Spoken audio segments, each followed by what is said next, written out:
प्रिय विद्यार्थियों, आज अपन पढ़ेंगे ऊष्मागतिकी साम्य, थर्मोडायनेमिक इक्विलिब्रियम।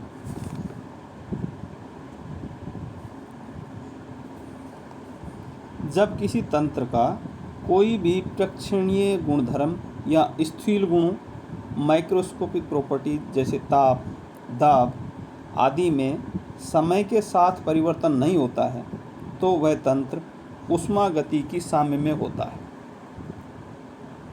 ऊष्मागतिकी साम्य में 3 प्रकार के साम्य निहित हैं। पहला है तापीय साम्य, थर्मल इक्विलिब्रियम। यदि समय के साथ तंत्र अथवा निकाय के किसी भाग का ताप नहीं बदले या यदि तंत्र के एक भाग से दूसरे भाग में ऊष्मा का प्रवाह न हो, अर्थात संपूर्ण तंत्र में सर्वत्र ताप एक समान हो, तो वह तंत्र तापीय साम्य में कहलाता है।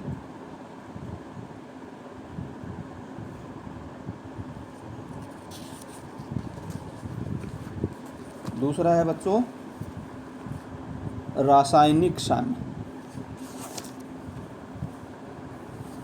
Chemical equilibrium.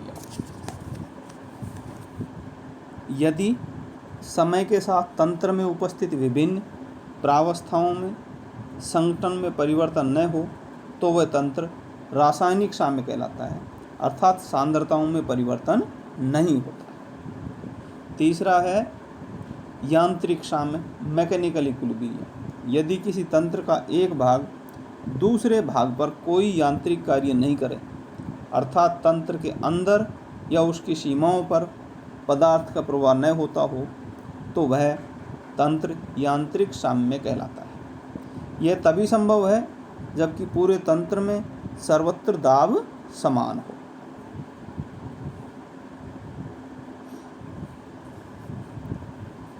फिर है तंत्र के कुछ गुण, प्रॉपर्टीज ऑफ सिस्टम।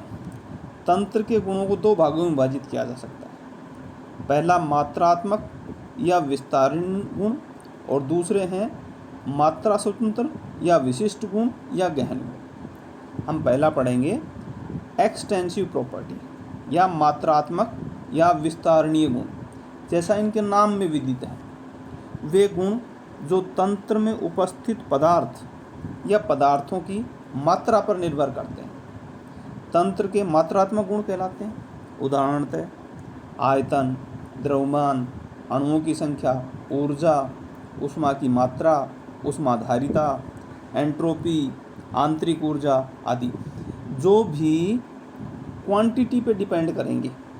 क्वांटिटी कम तो वैल्यू कम, क्वांटिटी ज़्यादा तो वैल्यू ज़्यादा, उनको हम कहते हैं एक्सटेंसिव प्रॉपर्टी। दूसरे हैं बेटा मात्रा स्वतंत्र या विशिष्ट या गहन गुण, इंटेंसिव प्रॉपर्टी। वे गुण जो तंत्र में उपस्थित पदार्थ या पदार्थों की मात्रा पर निर्भर नहीं करते हैं। तंत्र के मात्रा स्वतंत्र या विशिष्ट गुण या गहन गुण कहलाते हैं। उदाहरणतः ताप, दाब, सांद्रता, घनत्व, श्यान्यता, अपवर्तनांक, पृष्ठ तनाव, विशिष्ट ऊष्मा, द्विध्रुवागुण, परावैद्युत स्थिरांक, मोलर एंट्रोपी, क्वथनांक, हिमांक। ये सभी गुण ऐसे हैं बेटा जो मात्रा पर निर्भर नहीं करेंगे। अब हम कुछ गुणों को बताते हैं आपको। मात्रात्मक गुण होगा द्रव्यमान, आयतन, ऊष्माधारिता, मुक्त ऊर्जा। और विशिष्ट गुण हो जाएंगे, विशिष्ट गुण वाला होगा इंटेंसिव वाला, द्रव्यमान अपॉन आयतन घनत्व, ये इंटेंसिव होगा। आयतन अपॉन द्रव्यमान विशिष्ट आयतन, ये भी इंटेंसिव होगा। ऊष्माधारिता अपॉन द्रव्यमान विशिष्ट ऊष्मा, ये भी इंटेंसिव प्रॉपर्टी होगी। मुक्त ऊर्जा अपॉन मोलर द्रव्यमान रासायनिक विभव, ये भी इंटेंसिव प्रॉपर्टी होगी। अब हम बात करेंगे थर्मोडायनेमिक प्रोसेस, ऊष्मागतिकीय प्रोसेस की बात, प्रक्रमों की बात करेंगे। यह प्रक्रिया या संक्रिया ऑपरेशन जिसके द्वारा तंत्र की एक अवस्था दूसरी अवस्था में परिवर्तित होती है, ऊष्मागतिकी प्रक्रम कहलाता है।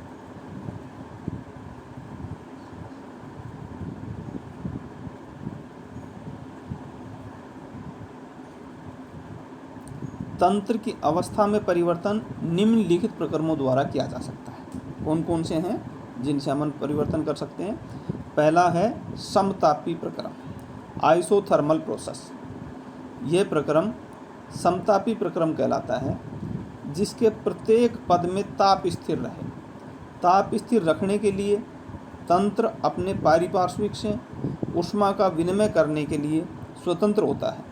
यदि प्रक्रम ऊष्माक्षेपी होता है तो मुक्त ऊष्मा पारिपार्श्विक को दे दी जाती है, और यदि प्रक्रम ऊष्माशोषी होता है तो पारिपार्श्विक से ऊष्मा ले ली जाती है, ताकि तंत्र का ताप समान या स्थिर रहे। यदि ताप T तथा आंतरिक ऊर्जा E हो तो समतापी प्रक्रम के लिए डेल्टा T 0 होता है, यानी डेल्टा E = 0 होता है, यानी उसकी इंटरनल एनर्जी में कोई चेंज नहीं होता। दूसरा है बच्चों रुद्धोष्म प्रक्रम या एडियाबैटिक प्रोसेस।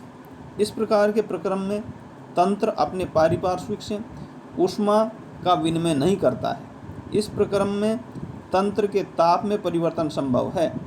यदि प्रक्रम ऊष्माक्षेपी होता है तो ताप में वृद्धि होती है, और यदि प्रक्रम ऊष्माशोषी होता है तो ताप में कमी हो जाती है। यदि ऊष्मा को Q से व्यक्त किया जाए तो रुद्धोष्म प्रक्रम के लिए dQ = 0 होगा, यानी ये एनर्जी का ना तो एब्जॉर्प्शन करेगा और ना एक्सपेंड करेगा। थर्ड है बच्चों समदाबी प्रक्रम, आइसोबारिक और आइसोसेप्टिक प्रोसेस। वह प्रक्रम जिसके द्वारा अवस्था परिवर्तन में दाब स्थिर रहे समदाबी प्रक्रम कहलाता है। यदि निकाय का दाब P हो तो समदाबी प्रक्रम के लिए dP = 0। चौथा है बच्चों सम आयतनिक प्रक्रम, आइसोकोरिक प्रक्रम। जिस प्रक्रम में प्रत्येक पद में तंत्र का आयतन समान या स्थिर रहे वह समायतनिक प्रक्रम कहलाता है। समायतनिक प्रक्रम के लिए dV = 0 होगा। पांचवा है चक्रीय प्रक्रम या साइक्लिक प्रोसेस।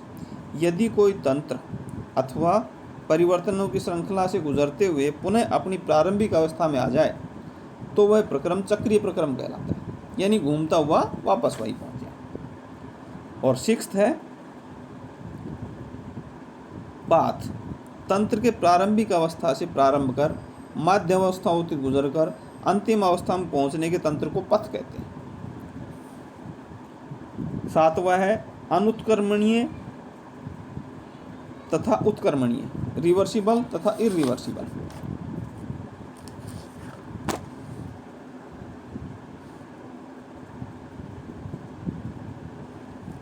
ये क्या होते हैं बेटा? प्रक्रम में प्रेरक बल, ड्राइविंग फोर्स और विरोधी बल की मात्रा में अनंत सूक्ष्म अंतर हो, अर्थात प्रक्रम अनंत सूक्ष्म गति से हो, तब वह उत्क्रमणीय प्रक्रम कहलाता है, रिवर्सिबल प्रोसेस कहलाता है। वोल्टीय सेल में सूक्ष्म मात्रा में विद्युत प्रवाह इसका अच्छा उदाहरण है।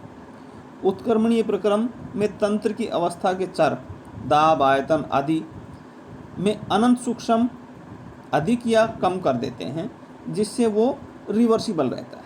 उदाहरणार्थ एक तंत्र अपने पारिपार्श्विक से ऊष्मा का अवशोषण उत्क्रमणीय रूप से करता है।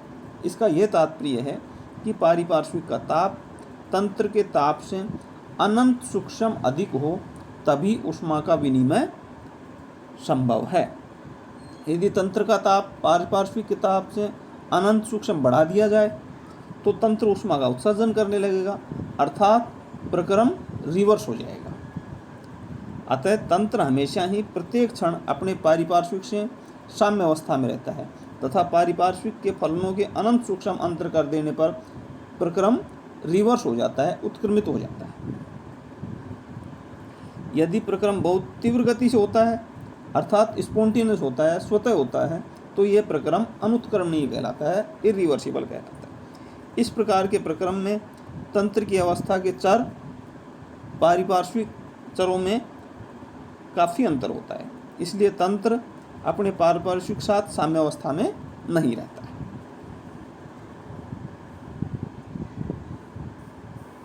अब अपन बात करेंगे उत्क्रमणीय और अनुत्क्रमणीय में तुलना की। जो रिवर्सिबल होते हैं वो अत्यंत धीमी गति से होते हैं और इरिवर्सिबल तीव्र गति से होते हैं। रिवर्सिबल प्रत्येक क्षण अपने पारिपार्श्विक के साथ साम्य अवस्था में रहते हैं और इरिवर्सिबल पूर्णता की ओर अग्रसर होते हैं। थर्ड है रिवर्सिबल, प्रतिरोधी बल को अत्यंत सूक्ष्म अधिक कर देने पर प्रक्रम की दिशा विपरीत हो जाती है, इन्वर्स हो जाती है और ये एक ही दिशा में चलते हैं, इरिवर्सिबल। चौथा है रिवर्सिबल, इन प्रक्रमों में अधिकतम कार्य प्राप्त किया जा सकता है और इनमें कार्य की मात्रा इरिवर्सिबल में कम होती है। पांचवा है उत्क्रमणीय प्रक्रम, पारिपार्श्व में कोई स्थायी परिवर्तन हुए बिना ये अपनी प्रारंभिक अवस्था को प्राप्त कर सकते हैं, लेकिन इरिवर्सिबल में कोई स्थायी परिवर्तन किए बिना प्रारंभिक अवस्था को प्राप्त करना संभव नहीं होता। और छठा और लास्ट अंतर है इनमें, जो रिवर्सिबल होते हैं ये प्रक्रम अनेक छोटे छोटे सतत पदों से संपन्न होते हैं और जो इरिवर्सिबल है ये प्रक्रम अनेक बड़े पदों से संपन्न होते हैं।